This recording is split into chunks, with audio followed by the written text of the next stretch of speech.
The flashing lights hit my driveway like a bad joke on a Saturday afternoon. And there she stood, floral visor, arms crossed, HOA badge gleaming, pointing at my kids splashing in the pool like I'd opened a theme park for criminals. What she didn't know was that every permit was ironclad. And my cameras had been rolling on her little power trips for months. I'm Ryan Hayes, 47. And I moved to Willow Creek Estates 2 years ago after a nightmare divorce where my ex and her lawyer friends spread every dirty rumor they could invent. Neglectful father. Secret drinker.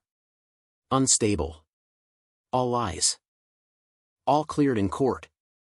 But the whispers followed me like cheap cologne. I just wanted quiet. A fresh start for me and my 2 kids. Mia, 10, and Lucas, 8. The house had an old cracked pool in the back that looked like it hadn't seen water since the Obama administration. Fixing it became my project, something real I could control after years of everything spinning out of my hands. I kept it simple at first. New liner. Some LED lights. A gentle fountain feature. Then the kids begged for a slide. Nothing crazy, just a gentle curved one that ended in 3 feet of water. I pulled the permits from the county. Had everything inspected. Paid the fees. And even sent the HOA a courtesy email with the docs attached. Radio silence. I figured that meant approval. That was my first mistake. The first HOA meeting I attended was in the clubhouse that smelled like air freshener and quiet desperation. Folding chairs in perfect rows. A banner that read harmony through compliance. And at the head table sat Vivian Grant, president. Self-appointed guardian of suburban order. Late 50s. Pearl earrings. Smile so tight it could cut glass. When it was my turn to speak, I stood up. Hi. I'm Ryan Hayes at 142 Oakwood. Just finished restoring the pool in my backyard. Nothing commercial. Just for my kids and maybe a few neighborhood children on hot days. The room got that special kind of quiet you only hear right before someone drops a grenade. Vivian's pen stopped mid-note.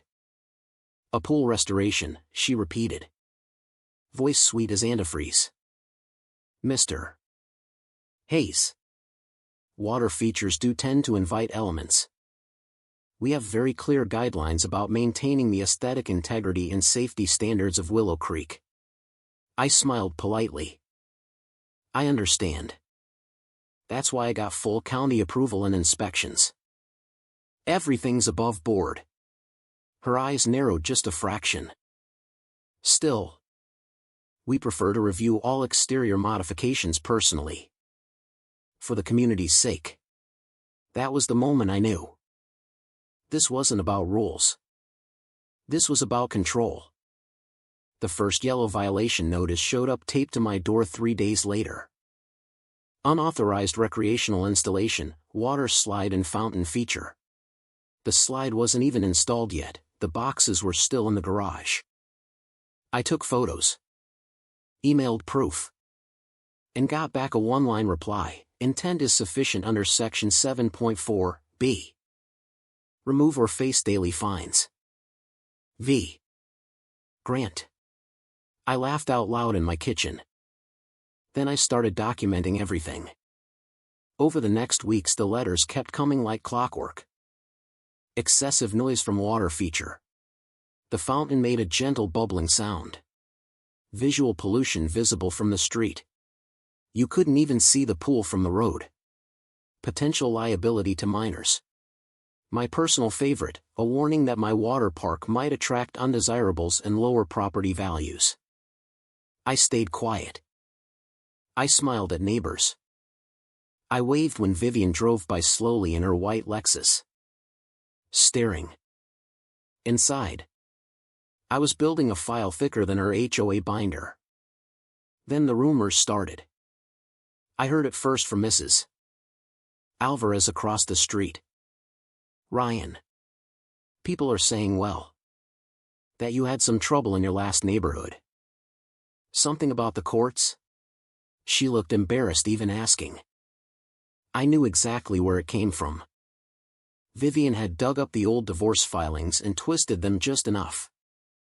Suddenly I wasn't the quiet single dad fixing up his yard. I was the unstable guy with the party pool who might be a risk to children. I kept my mouth shut and kept filming. One Thursday night my security app pinged at 10:47 p.m. Motion detected. The footage was pure gold, Vivian in a dark tracksuit, the floral visor swapped for a black baseball cap. Very stealthy. Flashlight in one hand. Clipboard in the other. Walking along my back fence line. She shone the light over the pool. Took notes. Even tried the gate latch. Trespassing. Plain and simple. I saved the clip. I didn't call the police yet. I wanted her to keep digging. The breaking point came on a bright Saturday when my kids had a few friends over. Just 8 kids total. All from the neighborhood. Running through the sprinkler and screaming with joy. Pure summer chaos. Beautiful. Then the sirens. 2 patrol cars pulled up. Vivian was already waiting at the curb like a parade marshal. Arms crossed. Visor shining in the sun. She pointed dramatically as the officers approached my gate. Officers. He's operating an unauthorized commercial water park. Children everywhere. It's a safety hazard and against every HOA rule we have. The younger cop looked at the scene, kids in the shallow end. A couple of pool noodles. One dad grilling hot dogs, and then back at Vivian like she'd grown a second head. I walked out calmly. Wiping my hands on a towel. Afternoon. Officers. Everything here is permitted by the county. Happy to show you the paperwork and the inspection certificates. While Vivian sputtered about community standards and protecting property values, I handed over the folder. The older cop flipped through it. Sighed. And turned to her. Ma'am. This is a private backyard. County says it's fine. You can't keep calling us every time a kid laughs too loud. Her face went from smug to furious in record time. But the HOA doesn't override county law. Ma'am. They left. Vivian stood there for a long moment. Lips pressed so tight they disappeared.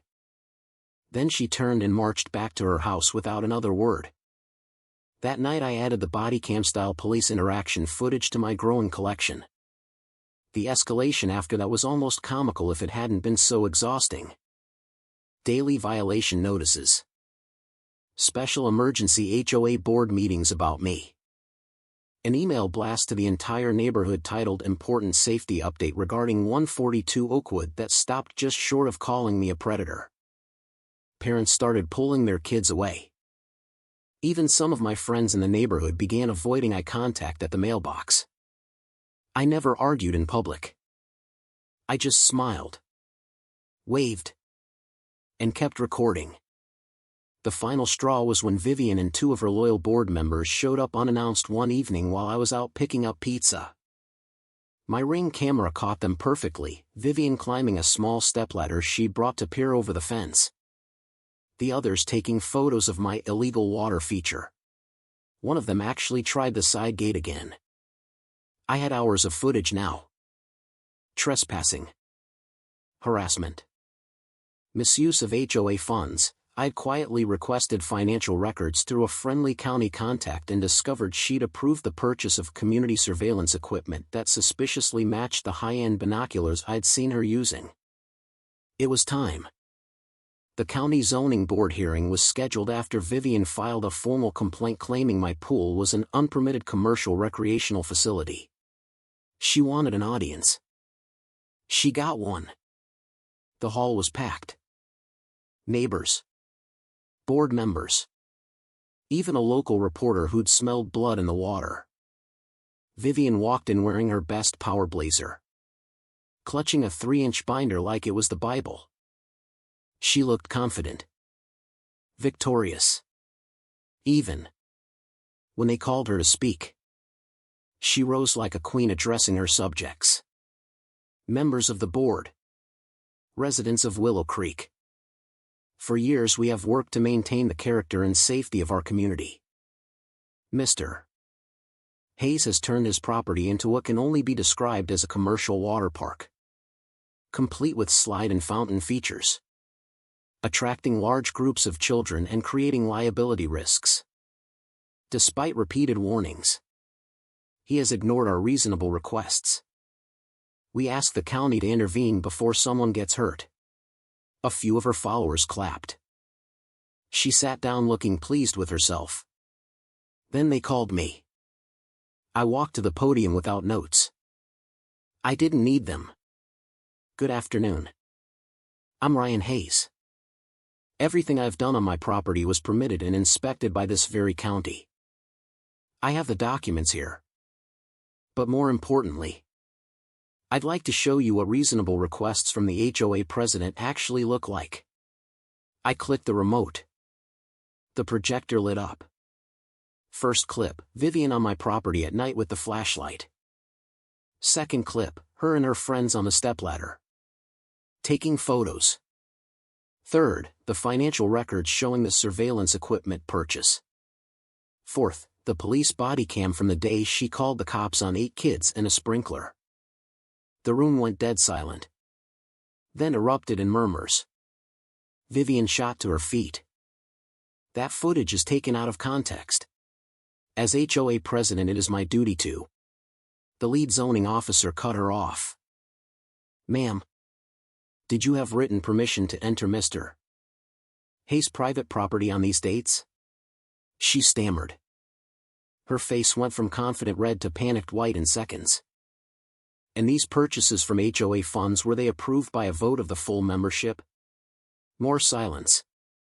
I didn't raise my voice. I didn't have to. I moved here to give my kids a peaceful life after some very public lies almost destroyed us. All I wanted was a pool where they could be kids. Instead, I got months of harassment, character assassination, and now this. I'm not asking for special treatment. I'm asking for the same rules everyone else has to follow, including the president of the HOA. The board asked for a short recess. When they came back, the tone had completely shifted. The lead officer looked straight at Vivian. Mrs. Grant. Based on the evidence presented, we are ordering a full independent audit of the Willow Creek HOA finances and operations. In the meantime, all enforcement actions against Mr. Hayes are dismissed. His pool is fully compliant. The room exploded in applause. Vivian's binder slipped from her hands and hit the floor. Papers scattering everywhere. Her face was a masterpiece: shock, rage, and the sudden horrifying realization that everyone was finally seeing her without the mask. She tried to speak, but nothing came out except a choked sound. 2 weeks later, her resignation email went out. Short, cold, no apology. The audit uncovered all kinds of creative accounting, personal expenses charged to beautification, surveillance gear, even a fancy espresso machine for the clubhouse that somehow only she used. The old board was dissolved. A new volunteer committee took over, made up of actual normal people who wanted rules that made sense instead of worshipping a floral-visored dictator. The neighborhood changed almost overnight. People started talking to each other again. Kids played outside without fear of violation notices. Someone even started a group chat called Willow Creek without the Karen. And the pool? Every Saturday now the gate is open. Kids from the whole street come running. There are noodles, water guns, and way too much screaming. I grill burgers while parents lounge in chairs. Mia and Lucas haven't stopped smiling since the hearing. Last weekend little Lucas looked up at me while floating on a raft and said, "Dad, this is the best pool ever." I thought about the months of stress, the rumors, the flashing lights. And Vivian's face when her empire collapsed in front of everyone. Yeah. Buddy, I told him. It really is. Sometimes the people who scream loudest about rules and order are the ones most terrified of anyone else having joy they can't control. So tell me, when an HOA president weaponizes rules, rumors, and police against a dad just trying to give his kids a happy summer, who's really the villain? The guy who fought back with patience and proof, or the woman who thought her clipboard made her god? Drop your thoughts below. Have you ever dealt with a power-tripping HOA Karen? How did you handle it? I read every comment.